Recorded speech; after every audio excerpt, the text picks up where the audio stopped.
Here's the third video of the 4 that I'll be making. So here's some more points, more of my platform that I intend to run with.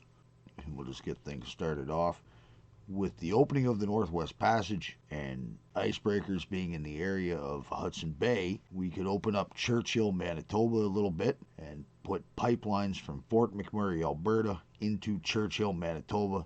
It's about 1,000 kilometers, 1,050 kilometers. If we were to put crude oil and natural gas pipelines out to Churchill, Manitoba, that would seriously open up trade for Canadian natural gas and oil. And the next point, eliminate all fuel taxes in Canada on gasoline and diesel fuel. And with the other changes that I intend to make, we would not need them. And the next one is increase mental health services.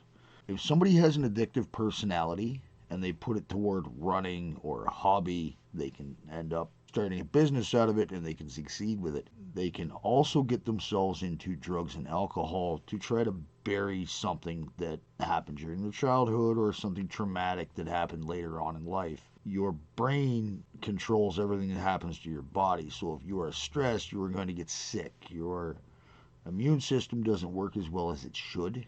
I would include therapy and psychological services into public health care. It would be through your doctor. It would not just be that you go to a therapist and build a system. Your doctor would prescribe it. Doctor-patient confidentiality would obviously still be in place. But if you were to tell your doctor, I have been feeling really good lately, this bad thing's been going on, I'm having trouble at work, I have found myself using more alcohol and drugs, your doctor could prescribe a little therapy to help you through that, and you go see a therapist, and that would be covered, because a lot of the problems we are seeing today are mental health issues that are not being taken care of. Also with that is one phone number as the suicide hotline in Canada. That would include calling and texting.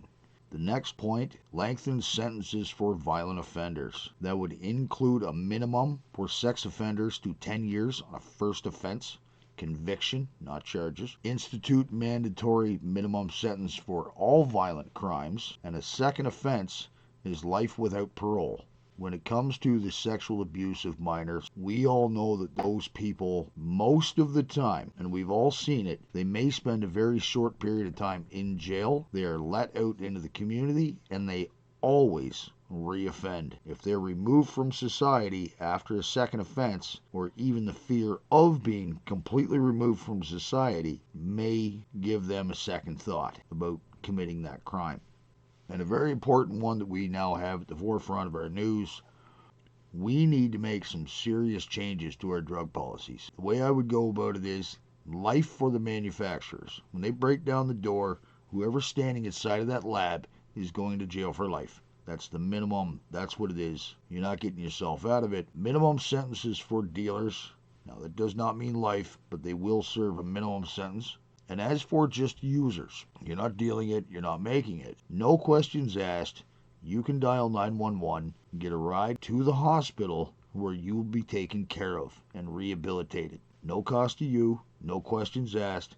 You can get yourself to the hospital, or you can have a police officer take you to the hospital. We've too often demonized a user when we tend not to look at what the cause is. And this again goes back into mental health. If we deal with the mental health issues at the hospital, get them off of that addiction, get them off of those drugs, those people can once again be functioning members of society, and it will be better for everybody around them. Because as I've said before, there is absolutely no reason why we should abandon people and just leave them on the street in a Canadian winter, because one, it is far too cold, and two, also, it is too hot in the Canadian summer now.